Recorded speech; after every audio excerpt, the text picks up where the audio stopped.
Baik, lanjut pemirsa, melanjutkan pertanyaan-pertanyaan seputar budidaya ikan gabus yang sudah masuk chat di 0816658779 ya. Pertanyaannya berikutnya dari Bapak Bambang yang ada di Wonosari. Selamat siang Pak Suwandi, salam sukses selalu. Saya sudah mencoba menjinakkan ikan gabus dari tangkapan alam. Saya sudah membeli cukup banyak ya. Tetapi pada saat saya membeli kemudian saya tampung 2-3 hari mati. Saya beli lagi 5 kilo, saya tampung, tiap hari ada yang mati, kemudian habis.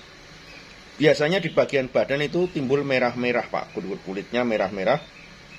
Dan terkesan ada yang badannya itu setelah mati itu seperti menjadi hancur dagingnya.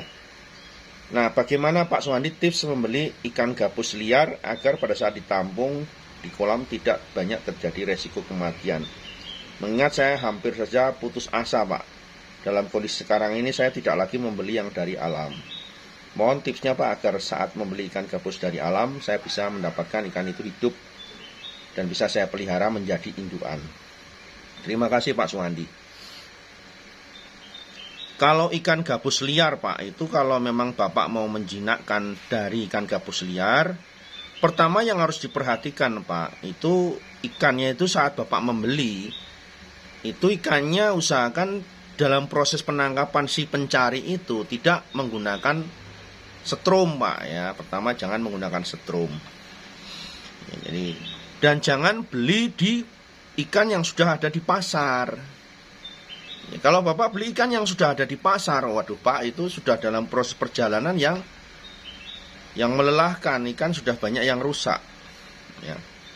Jadi beli di tempat orang yang menampung ikan itu sendiri, yang barusan dapat atau barusan mancing.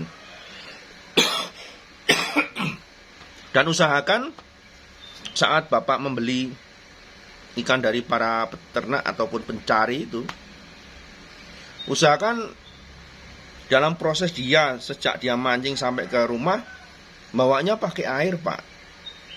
Biasanya yang terjadi mereka menggunakan alat tempat membawa, menggunakan kepis atau menggunakan karung ya, dimana nanti lendir dari bagian tubuh ikan itu banyak yang kering, sehingga pada saat ditaruh di kolam ikan itu tidak akan bisa bertahan lebih lama lagi untuk hidup. Biasanya sisiknya akan menjadi merah-merah dan banyak yang sisiknya terkelupas sehingga tidak akan bisa bertahan lama saat ditampung. Jadi proses Bapak beli ikan dari pencari dan bilang ke mereka, saya beli ikannya tapi diusahakan nanti bawanya pakai air, jangan pakai jerigen kosong atau mungkin pakai kepis. Kebanyakan kepis dari bambu itu loh Pak, itu yang menyebabkan ikan juga jadi rusak ya. Jadi kalau itu memang sudah Bapak lakukan, biasanya meminimalisir resiko kematian. Kemudian usahakan kolamnya Pak, bagian dasarnya itu licin Pak, bisa menggunakan keramik ataupun terpal atau plastik, sehingga ikan yang barusan datang itu kondisi stres sering berada di dasar-dasar kolam. Biasanya di bagian perut sama di bagian bawah kepala itu yang luka-luka saat dia ada di kolam ya. Itu jadi usahakan kolamnya licin. Kemudian dari hasil tangkapan juga ikan yang bukan dari hasil setruman atau dari hasil yang proses membawanya tadi tidak hati-hati ya. Jadi kalau untuk masalah membedakan nanti setrum atau tidak gampang Pak itu ya. Kalau badannya ikan itu masih licin, masih lemes, lendirnya masih banyak, itu kemungkinan ada hidup tinggi. Tapi kalau Bapak pegang ikannya itu bagian badannya itu sudah kasar gitu, kaku badannya, itu mungkin besok sudah nggak hidup lagi, pasti sudah mati ya. Itu sekedar tips saja, nanti Bapak bisa coba agar lebih meminimalisir resiko kematian ya. Seperti itu Pak ya, silakan nanti dicoba. Berikutnya dari Bapak Warno ya, ini yang ada di Banten,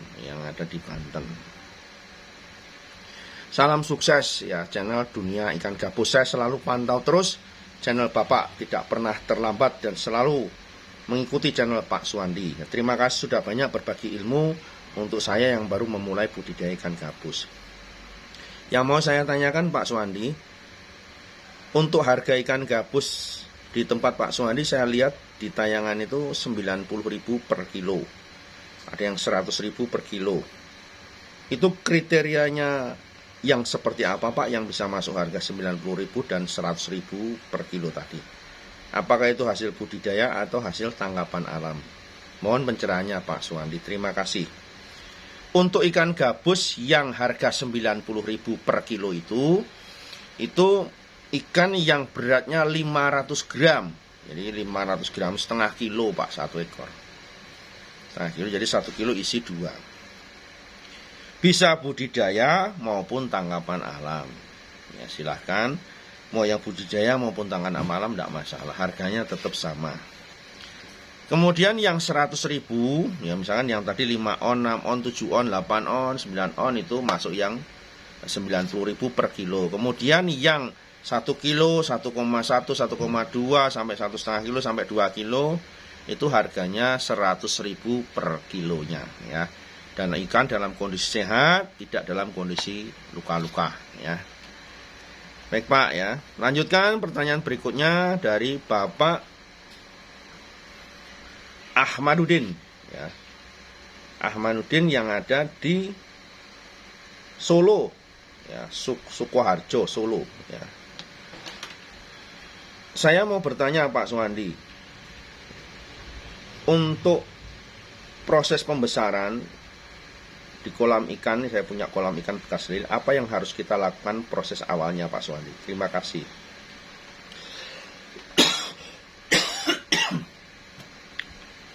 Ya, untuk proses langkah awal ya saat mau menebar pembesaran, itu kalau kolamnya bekas lele ya dibersihkan dulu Pak.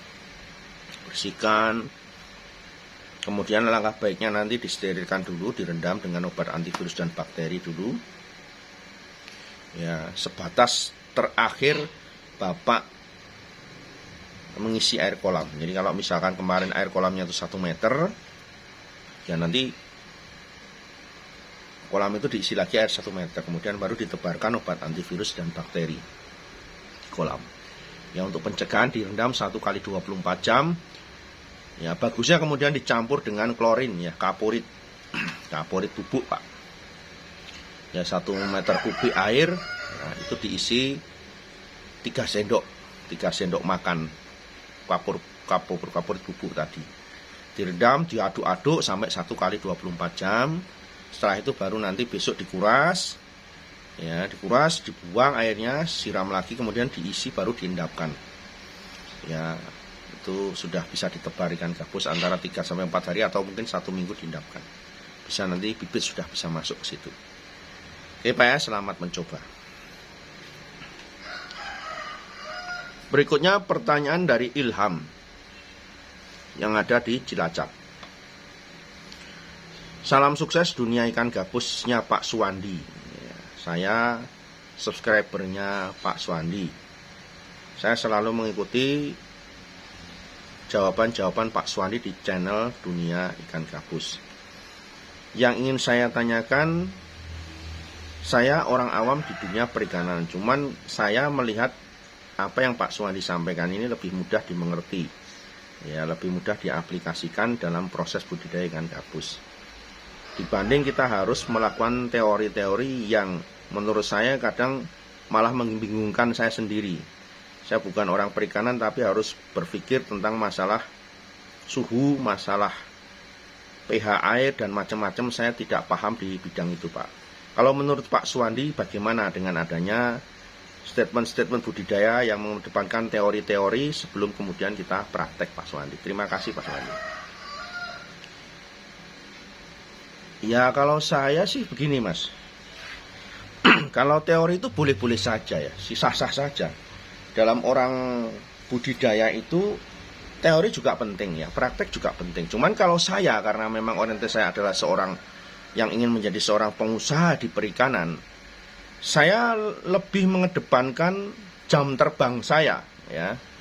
Mungkin kalau saya berpikir untuk menerapkan teori-teori itu ke peternak saya yang notabene orang-orang di desa, mereka nggak mau ikut budidaya, nggak menarik ya, sangat nggak menarik. Kalau misalnya begini, Pak, Bapak mau budidaya kolamnya harus pakai air Pak, suhunya sekian Pak. Bapak harus pakai pengatur suhu di situ ya. Kemudian Bapak harus mengukur pH air Bapak dengan pH meter, dengan TDS, macam-macam alat untuk mengetes masalah air. Kenapa itu saya tidak gunakan? Karena saya melihat peternak-peternak saya yang mau gabung saya untuk join menjadi mitra itu tidak begitu tertarik dengan hal seperti itu. Kenapa? Kalau kita sudah ngomong begitu mereka nggak semangat. Ya kan? Ada cek berkala suhu, kemudian tes amonia segala macam. Sebetulnya itu bagus saja di dunia perikanan, tetapi kita mungkin buat masnya itu bisa oke, bisa bagus, bisa diterapkan, bisa dilakukan. Tapi belum tentu bagi peternak-peternak yang memang mereka lebih mengejar bagaimana kita hasil panen itu bisa maksimal daripada kita berpikir untuk masalah yang seperti itu. Jadi boleh-boleh saja, saya tidak melarang ya, silahkan saja. Ya namanya teori ilmiah itu boleh-boleh saja. Tapi memang untuk saya sendiri, saya lebih mengedepankan riset and development riset ya, uji coba ya, dimana di situ mungkin bertentangan dengan dunia teori, dunia ilmiah ya. Dengan tujuan apa? Dengan riset yang saya lakukan ini saya bisa menghasilkan sesuatu formula yang memang digunakan untuk kemajuan para peternak, para pembudidaya ikan gabus. Contoh, saya menciptakan kana nutrisi. Saya bukan ahli di bidang ilmiah ya.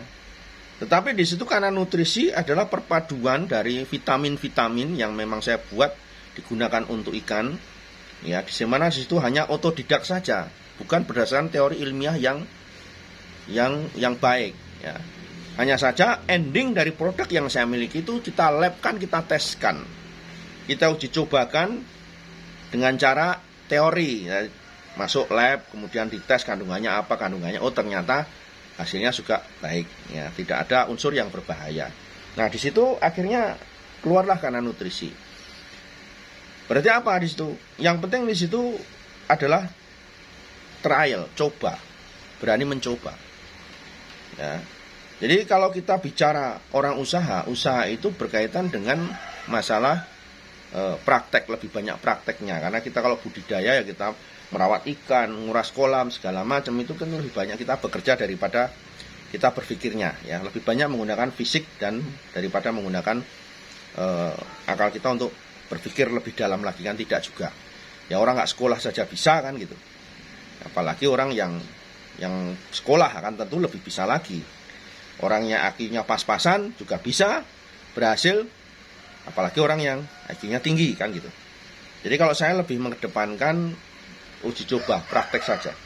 Saat kalian budidaya, mau memulai budidaya, jangan terlalu banyak pertimbangan, jangan terlalu banyak berhitung-hitung. Kenapa? Orang usaha itu bukan untuk dipikirkan, tapi untuk dilakukan. Ya orang usaha itu kalau kata orang motivator nasional itu seperti masuk WC. Ya, nggak pernah kita berpikir masuk WC itu apakah berhasil apa enggak, nanti bebelen apa enggak kan. Masuk saja, buka saja usaha itu. Begitu nanti dibuka, dianalisa. Ya kan? Sekiranya mantap, kalau berhubungan dengan dagang, jual beli barang, aku buka ini, ada nggak yang beli? Aku buka ini, nanti ada yang beli. Ya. Tentunya kita akan menganalisa saat kita sudah buka usaha itu, baru kita tahu apa yang akan kita lakukan. Oh, kok dagangan saya kurang peminatnya, harus begini. Kok kalau itu hubungan dengan masakan, rasanya kurang bagaimana, kita harus meningkatkan rasa segala macam. Itu harus kita tingkatkan di situ. Nah, itu dilakukan saat jam terbang kita akan selalu kita bertambah. Terus kita lakukan. Pemijahan lakukan. Mati lakukan lagi sambil menganalisa apa sebab kematian. Ya, pembesaran, kok ini belum sempat besar, mati kena jamur, apa ya, dianalisa, diobati, pembesaran. Lama-lama kita menemukan cara kita sendiri kok. Ya. Orang yang pantang menyerah itu akan menemukan cara jalan dia sendiri. Ya, orang-orang yang gagal dia akan segera menyerah begitu mengalami satu kendala. Orang-orang yang memang punya mental pemenang, satu kendala bukan jadikan masalah. Justru disitulah awal keberhasilan mereka. Oke ya, silakan nanti Bapak memilih sendiri. Ya, intinya saya hanya bisa berbagi, memberikan motivasi bahwa di dunia perikanan itu kita memang lebih banyak harus praktek. Tidak harus pun Anda menjadi seorang ahli perikanan pun bukan.